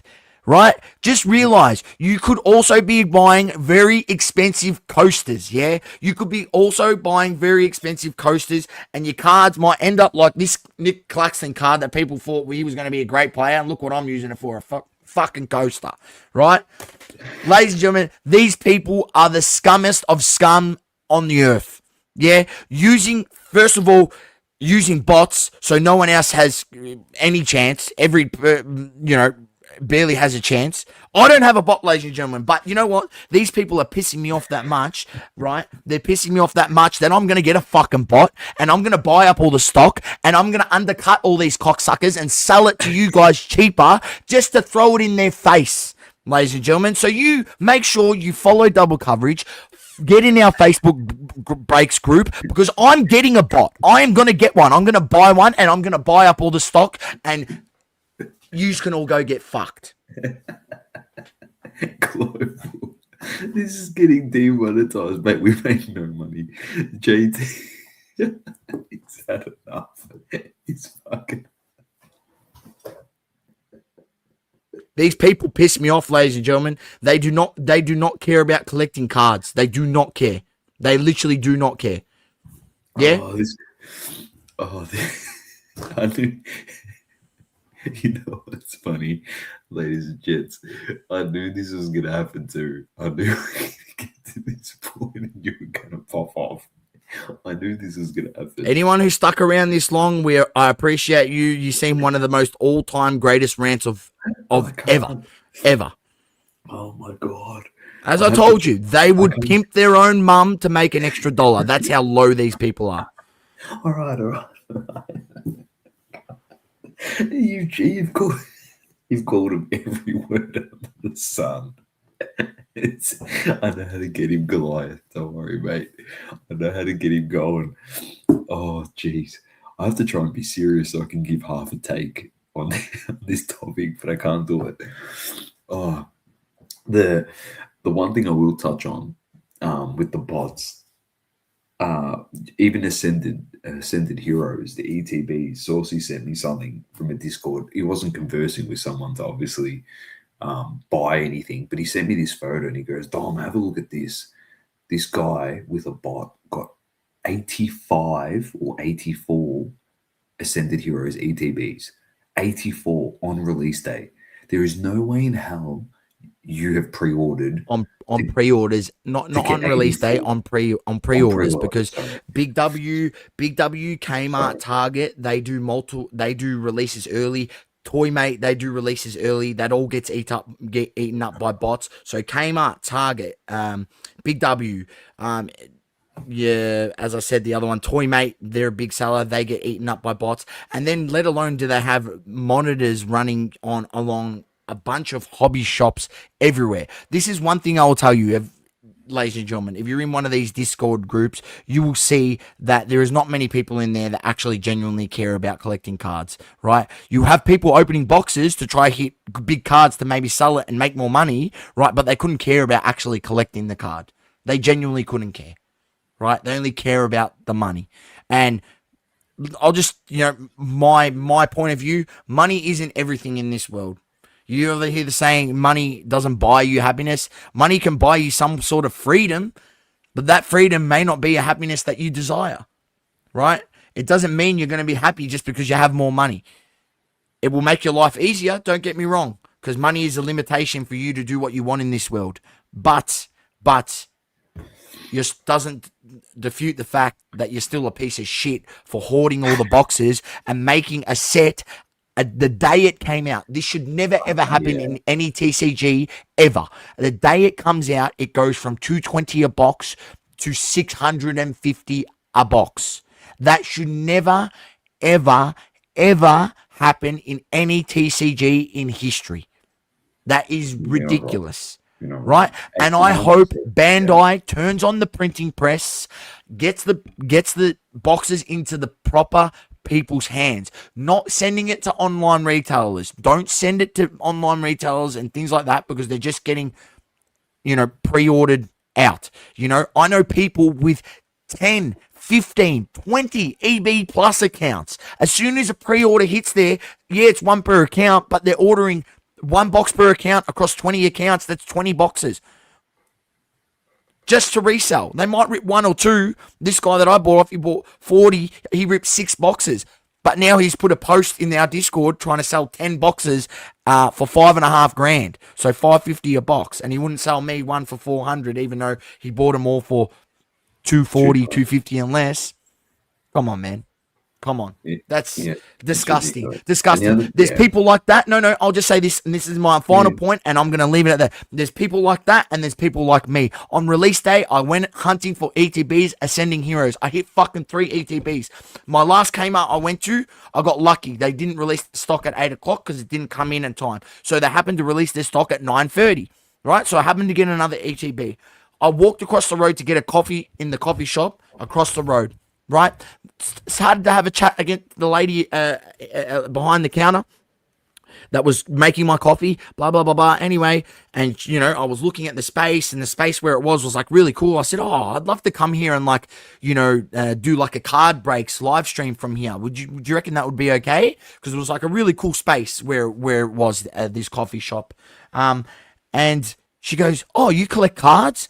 And it started a conversation. She goes, what cards? I said, well, Pokemon released this. She said, yeah, I know. I was lining up before work, but they didn't, I was lining up at 8 o'clock. It came up, but they didn't release at 8 o'clock, and I missed out. I didn't even get one. I said, you missed out? I said, you're not a dirty reseller, are you? That was the first question I asked you. You're not a dirty reseller. You're not going to take this box if I sell it to you cheap and go put it online, because if I catch you next time, I'm coming in here and flaming you because I know where you work. Right? She goes, no. Honestly, I get them because me and my cousin love opening together. I said, that's what I want to hear. Here you go. I pulled out my box out of my bag that I was holding. I said, I'll sell it to you for $120. Asking for $20. I got it for $100, Dom. I'm asking for $20 profit only because you can't give it to them for cost, right? She offered me $130. She goes, she goes, no one's ever offered me, like everyone always asks market price. I'm like, yeah, because there's some people that are actually kind in this hobby, and I actually believe that you reap what you sow in this world. So when you give back to people some way or another, the universe will give back to you. So she actually offered me $130. I took the offer, $130. I sold my box. I bought it 10 minutes before, and I sold it 10 minutes later to a girl that was lining up. She missed out because she loves to rip cards with her cousin, and she was literally taking that box to her cousin's house, and they were going to rip it together. Right? So that's what I'm saying, ladies and gentlemen. You got people like me that are in the hobby, and people like these pieces of shit that hit 40 boxes. I'm asking him to not profit 300% on one fucking box, and he can't do it because he's a money hungry piece of shit. Did she get your order coffee right, says JT? Yes, coffee was good. Coffee was good, and they do other drinks and things there. Oh, Honestly, man. Dom, I'm gonna do a card rip from that place. It was a cool cafe. You know what something that we can discuss, and we can discuss it with a couple other people in the space. Maybe a trade night in that space could work. Just thinking about it. Yeah, it I could don't work. know. But I haven't seen the space. you have to go speak. We'll have to go speak to the owners, but it would be pretty cool if we could get it over the line. But yeah. Anyway, ladies and gentlemen, enough on that. It's made my blood boil. Doma knows how much it pissed me off. But yeah, these resellers are ruining the hobby. They are ruining the hobby, and it's all fine. Look, I'm sitting there with a bunch of stock that obviously I want to break and resell, but I'm not asking 300% above market, right? Even I'm happy to take lesser on a box if I've got room. I've done it heaps of times with cards. If you've ever bought cards off me at a show, I'm always very fair, give people good deals. I don't know. What else can I say? You just need to realize that in this hobby, you can make money, but you don't need to extract every single cent out of every single sale. Yeah, you can leave a little bit of meat on the bone for that person if they want to sell it, or like in my case, maybe actually be a nice person and sell someone a box at a reasonable price so they can rip it. But my attitude is, if everyone's going to sell the boxes at $6.50, I'm just not going to rip any EBO3, and that's that. I move on with my life. But I come on here, I say my piece, so everyone else can hear it and see what people are in these groups that you're dealing with. Really, that's what you're contending with, ladies and gentlemen. You're lining up. You're lining up at 8 a.m. in a line, and they've already got 40 boxes. Before no, 85 on pre-order. 85 or 85. You know what I mean? For example, you're waiting there like I did on Friday. 2 people in front of me. Oh, sorry, guys, we're out of ETBs. I'm like, what? Walk over to Games World. Didn't get one. Well, I could have got one. I just chose, I'm not going to do it. Can't be bothered now. Most of my morning's gone. Lucky I was able to secure another 3. But anyway, it's one of those things. And the LCS thing the other point that you made is it's disgusting. The fact that they're selling the boxes and then they're buying them. Now, if you're an LCS, you should be. I'm not even going to go there. You can't. Some are good. Some are good. Some are bad. Some are good and some are bad. But some of the practice I've seen from LCS is disgusting. Yeah, Holding back stock. Right, so that they can see what the market price is, and then post it on their site at market. You go in there on release day, ask them, "Hey, do you have any of this?" They tell me to my face, Dom, "No, we don't have any." And then the next day, they post it at the market price of $400 a box. Yeah, that's the sort of shit that you're dealing with. Yeah, also with the LCSs, which is disgusting. Your shipment just so apparently arrived as the market prices started appearing off recently sold. Oh, guess what? The order just rocked up. Oh, fuck. Oh. We've got comps because there's been about 150 of these products sold now. And yeah, look, it just on the pallet just rocked up. At the end of the day, all these LCSs, it's disgusting, yeah, because they all buy at 70% when you go sell them your cards, right? So then they can sell them at 100% and they pay their 10% tax. So they make 20% on everything that they sell on singles, yeah, as well. And they do high volumes. I said it's disgusting, mate. And I've got to take the other point. I've got to take the other side of the stand too now, because we're in a position, the two of us, where obviously we're breaking too. So I don't want us to sound hypocritical, but just I'd rather be more transparent with the people that listen to us and buy through us.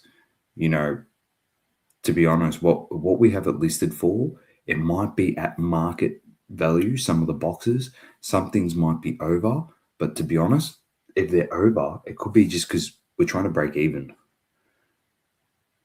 And Seamless is a good example. 800 people before it even dropped to buy, because people were guaranteed because they had a select membership, 1,200 a box.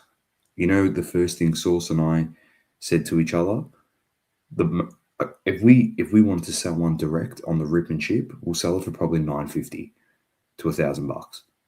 $200 less than market. The moment we saw the prices, Source and I went, all right, $1,000 is what we break it at, no more.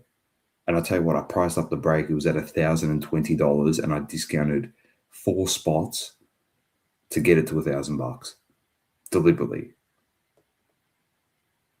Because we want to, like, if you're going to buy into a break, I'd rather you buy into a break where you save some money. You can buy into two of our break spots. I understand you're like, oh, you're trying to sell your product, but I'd rather you buy into 2 of our break spots for the price of 1 at another place. That's the way I look at it. Because it's already hard when you're gambling with a box on a spot anyway. I'd rather you not flush your money down the toilet, getting ripped. That's the way Source and I process it all. We talk about it before we jump on the podcast. We talk about it when we're not doing a podcast. Every day we talk to each other, and it's like, this is ridiculous. We can't fucking don't even get us started on card accessories. Don't even get us started on that. But we see how much top loaders are selling for, and we're just going, Jesus Christ. Anyway, we're going to finish on this, all right? Saucy, your acrylics. So Saucy's put an order through, all right? And he's going to start with the Temu one, first of all. Oh, okay. Here we go. Yeah, well, don't show you the good shit. That was the booster box one. That's mine. That's the booster box one. Yeah, Anyway, okay. Yeah. let's I want do the ETB. comparison. Hang on. Yeah. Let's do the comparison, right? All right, ladies and gentlemen. Hang on. Let me come over here. Bring my chair back so I can sit back down. I'll tilt the camera down a bit so you can see. Right. So you've got here on the right. That's the Temu version that I bought off Temu, and here is on the left my version. Now, look at how easy the lid comes off, and look how long my one stays on. 4 magnets, can pick up the whole ETB from the lid. This one here drops off eventually, just comes straight off. Only 3 magnets on it. Yeah. Second of all, right, you can see only 3 magnets. My one's got 4 magnets. This is the ETB. See how my one's got another lip on it? That's an airtight seal lip. So it sits within, meaning it is completely airtight and dust free. This one, the shit that you buy off Temu and most that you buy here don't have that extra lip. And it just goes like that. Second of all, mine have a little rubber on the bottom so that when you stack it on top of the other one, it's not scratching it. Or when you're putting it on a shelf, there's no chance of it moving, sort of sliding off the shelf. There's little rubber grips. What you'll find is a lot of the time the rubber grips are just placed in the box for you to put on there yourself. Mine, they come pre-done in the box. Ladies and gentlemen, this is double coverage acrylics. As you can see, that's the ETB. The one that I'm showing you here is one that I had off Temu, I bought. I've got booster box acrylics as well. Now, those ones are there. Once again, it's got the same situation. It's only got the 3 magnets on there because it's not as wide as the ETB, but it's still got that inner lip to keep it nice and airtight. That's the booster box. Then here is, so this one here also fits the 1-piece boxes in there. 1 piece from OPO 3 to all the way to OPO 14. It also fits your Dragon Ball DBZ boxes in there as well. So here I'll just show you, prove a point that it does fit. There's your 1-piece box. Hang on, is it going in the right way? There it is. And it's not too snug, which is what you want. You don't want it to be too snug, right, ladies and gentlemen? Because you want to be able to just tip it over and the box just come out like that. Because if it's jammed in there, obviously you're going to damage the box. And no one wants to damage a box, especially if you want to keep it sealed. And that's the reason why you're obviously buying the acrylics. And I've also got ones for the big boys. The OPO 1 and OPO 2 Here's the blue bottom ladies and gentlemen, if you're an OG of this show, what price did I tell people to pre-order this at, Doma? 150 or 180? No, 150 from Good Games. I bought it up on the web. 150. I bought up the website. There it is there, OPO1, blue bottom. It fits the white bottom and the blue bottom. It also fits OPO2. Once again, same deal. It's got the lip on it, so it's nice and airtight. It's got the rubbers on the bottom that come on it. Don't worry, these don't just come like that. They come wrapped in like a cling wrap and then bubble wrap and then in a box. That's how you get it, and then you unwrap it, and obviously you've got your thing there. Do you have a price on anything? Once again, comes out nice and easy, which is what you want. You don't want it to jam. Have you got a price on anything so I can just... I've got a reputable company here. I'm not bringing up their page on the podcast because I'll get the ETBs, I would say my prices would be $25 on the ETBs. All right, stop there. $25. ETBs on this reputable site, $50. $25, ladies and gentlemen. Get $50 on this site. Double Coverage Facebook group, the breaks group. It's all in the description. Also follow us on socials on Instagram. Even follow me, Saucy Collectibles. Shoot either a DM, say you want some acrylics, and we can sort you out. Looking to, the quicker I can sell the ones I've got, then the quicker I can make a bigger order for even more. And my motto is getting the supplies that collectors need into their hands for as cheap as possible. And that just doesn't stop with acrylics, ladies and gentlemen. I've also got top loaders. And you know what you notice about people when they sell their top loaders? Oh, they got to have their custom logo and their little box. No, mine just come in a plastic thing so I can sell them to you guys cheap. I don't care about having my brand on there. I don't care about you knowing it's an Ultra Pro top loader. I've compared these to Ultra Pros I have. They are exactly the same. They probably made in the exact same place. Yes, China. Right? And then not just that, I also have sleeves, selling sleeves for absolutely peanuts. I walked into an EB Games the other day, $5 for a packet of sleeves. I nearly fucking lost my marbles. Actually, I did lose my marbles. I actually said $5, this is a joke, and started giving out our double coverage cards to people in the store, in the EB Game store, saying don't buy sleeves from them, buy sleeves from me, because I'll only charge you $2.50 for a pack of sleeves, ladies and gentlemen. And I hope to actually be able to get that price down once I can order a larger quantity to $2, because most other places are $2. So there's, I'm probably pretty fair on that. And then not only that, I've also will be have graded sleeves for your graded cards or team bags. I will also have those, and I'll be also expanding my range of acrylics and other, different acrylics for different size boxes. I'll get Saucy to send me. We'll get some photos of them, and we'll be able to get a price list, and we'll post in the Double Coverage Breaks Facebook page. That's where they're going. So First exclusive. That's where they go. They will go there, and if you don't have Facebook and you got Instagram, make sure you're following Double Coverage Breaks on Instagram, because that's where they will get posted first on those two pages. Exclusive to the people that follow us on there. They will get first priority. And, hopefully they can sell out, because the quicker they sell out, then the quicker I can put in another order for more. That's pretty much it from us, ladies and gents. And if you haven't realized in the last months, Saucy will be at the card fair. Yes. Give that a plug before we sign off. Melbourne Card Fair, I'll be there this weekend. Double Coverage will be there. I'll have some acrylics, ladies and gentlemen. I'll have some acrylics. So if you want to come...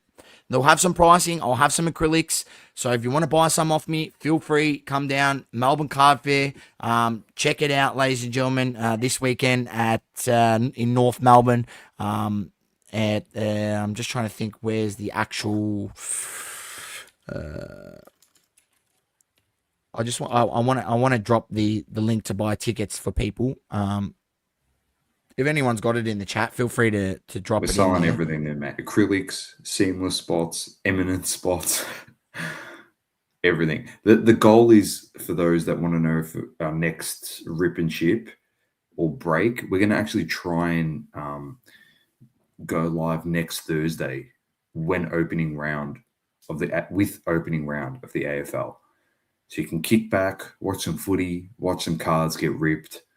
That's the plan. And if you haven't caught on in the first 2 months, we'll pretty much we're slowly letting you guys in on it, but we're really trying to push the podcast this year to just change the landscape of the way shit is done in this hobby, because we've got to the point now, we've had 6 years of a case study. We're coming up to 6-year anniversary of this podcast. We've seen enough crap. And we said from day one on this podcast, for the OG listeners, from week 1 to week 296, which is today of this podcast, I'll tell you one thing that hasn't changed, ladies and gentlemen. You, the people, the true people in the hobby that keep it alive, are still getting ripped. You're still getting ripped. That's the one thing that has not changed from week 1 to week 296 of this podcast. JT, do we do NRL? We're going to try and get some. Yeah, NRL look, I completely forgot about the drop, or else I would have tried to get the hobby release. Yeah. There's no point in me telling you I've got the Footy Stars version or whatever their Heroes. I think it's called Heroes or something like that. Yeah. If you want a box, just go direct to Select. They've got them there for $142.50. If you want that, you just buy that. League Heroes. That's right. I didn't get the hobby equivalent. If I got the hobby equivalent, we may have formulated maybe a break or something with it. But I completely forgot about the release and didn't get it. So. In all honesty, if you want a box, just go directly to Select. With the hobby one, to be honest, we probably would have got a box and just sold it for maybe $15 more or $10 more to cover card supplies, pretty much. Because we haven't got our group wouldn't have many NRL. No, they wouldn't. And don't get that twisted, ladies and gentlemen. We have sold breaks, Doma and I, and some breaks that we've done. And we have literally made $10 on the break. You tell me another breaker out there that's doing a break and making $10. We sold the break. What do you mean? We sold one of the breaks. I sold the box, broke even the other week, and we sold the break once. I think we lost money on it, didn't it? We ended up losing $5 once we took out the supplies that we used. And we made $3 on a break once. We don't care. It's honestly, the best thing about it, if you guys actually like buying stuff, and we've actually told people, if you're going to go too crazy, we'll put a hard stop on you. I'm not going to make you go bananas and burn all your money. But like we've always said on this show, we always ask people, give us product. We'll rip it. We just want to review the product, see what the card stock's like. And everyone's like, yeah, no. Yeah, no. So even gave a company a great idea as to say, give us a case, we'll open the case, we'll review the cards, this and that, we'll organize it all for you in teams and whatever and give it back to you, right? Yeah, great idea. Funny enough, that company took that idea, they did it for the next set, and they never did it again. There you go.